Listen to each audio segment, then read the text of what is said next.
everyone to my project, just a story sharing project that I've endeavored to do in this time of a lot of bad news and scary news and in a time of social isolation.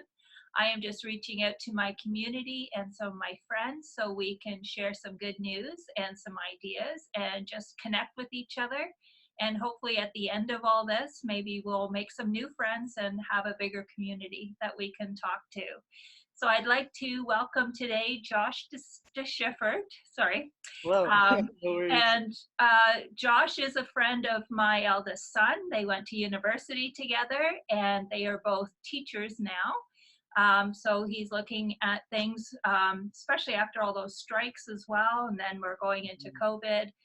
Quite a time for not just the teachers but the families as well. So I think we were just going to talk about some of those things. So Josh, thank you for doing this. Well, thanks for having me. I don't know who's going to see it, but we'll see how it all goes. Um, if you could tell me a little bit about yourself and your work and how the self-isolation has really affected you as a job as well as at home. So as you said, my name is Josh de Shiffert. I'm a supply or occasional teacher here in Lambton, Kent, and so I do elementary school, all grades from K to 8. And yeah, it's definitely been affected by like you said, the strike first. So then missed a couple days there, and then now with the COVID. So yeah, teachers aren't exactly taking days off these days. So it's definitely affected work for sure. And then my wife's an EA at a different school, so we're kind of in the same boat there. I mean, it's been great for time at home, getting stuff ready. Not great for paycheck, but what can you do? Right, right. Well, with everything, there's two sides to a coin. I like to look at the brighter side of things. Is Yep. there a happy story or a story of uplifting that you'd like to share with us that you've noticed or you've actually been a part of? Um, I haven't been part of any of like those like super grandiose ones. You hear like online and stuff. There's so many great things going on. Mhm. People are really coming together, which is encouraging. But one thing we found, we went to Florida for a couple of days starting the March break, and then when things started going all crazy, then we headed back early. But so we've been self quarantining for 2 weeks since we Right. came back, and so we can't go out to like get groceries or anything like that. But yeah, tons of people like family, neighbors, like coworkers. A lot of people have reached out saying, anything you need, like, we'll drive over and pick it up for you. So yeah, it's been super encouraging like that, just seeing like, just the community you're part of, right? Yeah, I think that's the underlying theme that I'm finding talking to people doing this. It's just people are really, the community is coming together in such a different way, and we need to be more creative on how we can communicate or be in contact with each other. Yeah, Um, definitely. and I think we're going to see a lot of growth, like personal growth and friendship growth through all of this. So it's pretty Hmm. exciting, I think, you know. Yeah, for sure. Yeah, hopefully it just keeps going, right? Like after this whole thing passes, hopefully the communication and the togetherness just keeps going strong. For sure, for sure. So, as a teacher, do you have any tips or ideas or places online that families might look to just to sort of? I know you as teachers are doing work plans and some teaching online. Are you as elementary teachers? I know high school teachers are. I think they're probably gonna start with that. Like, I think it's kind of geared towards that, especially if it goes longer than the 2 weeks. There'll be Right, some sort of online aspect. Because yeah, high schools are already doing that, and a lot of right. private schools are. Right. So is there any tips that you might have for families to work with their kids just to sort of keep them in the groove and really how maybe just to plan for what it's going to be like at the other end of this? Yeah. So like, obviously, I don't have any kids right now, so the whole homeschooling thing is new to me. But I mean, just from a teaching standpoint, just having some regularity, some routine in the day. So always knowing that like, oh, you're gonna do something of structure at this time, or it's not just gonna be do as you want and whatever. I mean, it doesn't have to be worksheets and times tables. All the times tables would be great if all kids knew that. So if kids are listening, great time to practice your times tables. There you go.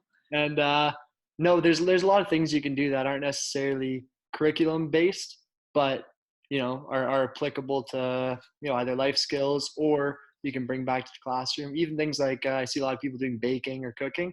I mean, Hmm. it involves measurement. You get to eat what you make.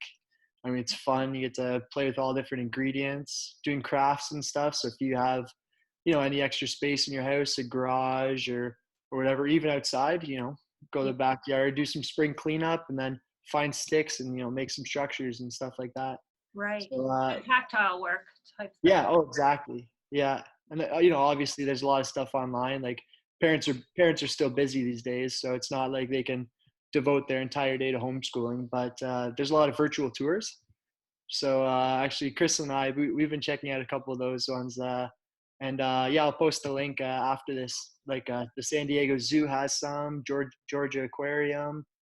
There's ones you can explore, U.S. national parks. So just a Oh, lot of cool ones. great. Give you to kind of a walkthrough of the park, give you some information, so the kids are engaging in it and learning something. Right. So it's kind of like a field trip day, maybe. Yeah, yeah, exactly. Yeah. Yeah. Oh, that's a great idea. I like that. And I Hmm. guess what you're saying really is to try to have some sort of schedule, like still Yeah, get up, for get sure. get your teeth brushed, have Hmm. breakfast at a time, Yeah, don't let them Doesn't have to sleep be all until day 12 school, every but day. Yeah. right, right. Oh, that sounds perfect. Hmm. I like that. I think I would like to do some of those tours. Okay. So, yeah, thank you for that. I think we will just get to the closing, and I'm asking everybody just to help me with closing with a bit of laughter. So I've tasked you to give your favorite dad joke or pun or anecdote if you are ready to do that for us. Yeah, for sure. So I've definitely got to step up my dad joke game. Now that I'm gonna be a father soon. But my Yes. favorite joke of all time is ready for it? Yep. All right. Why was the mushroom invited to the party? Why was the mushroom invited to the party? I don't know. Because he was a fun guy. Oh, such a teacher joke It too. just kills me. And it's educational. Wow. Perfect. That's right. Well, yes. So congratulations to you both and all the best with Yeah, the thank end you. of the pregnancy as you're going through that. I'm sure that is weighing on you as well through all this time, but Oh our yeah. prayers and our thoughts are certainly with you both, or all three of you, Thank I you. should say. So I think that's it. I would like to thank you for joining me and doing this project with me. Oh, thank you for having me. All It's right. And please say hi to Kristen too. And for anybody that's watching, if you're interested in seeing more, you can visit my YouTube channel or Instagram or Facebook. It's Anne the RMT.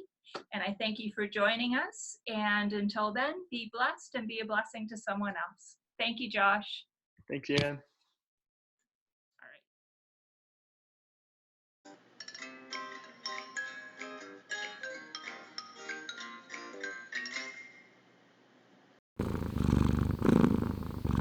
All right.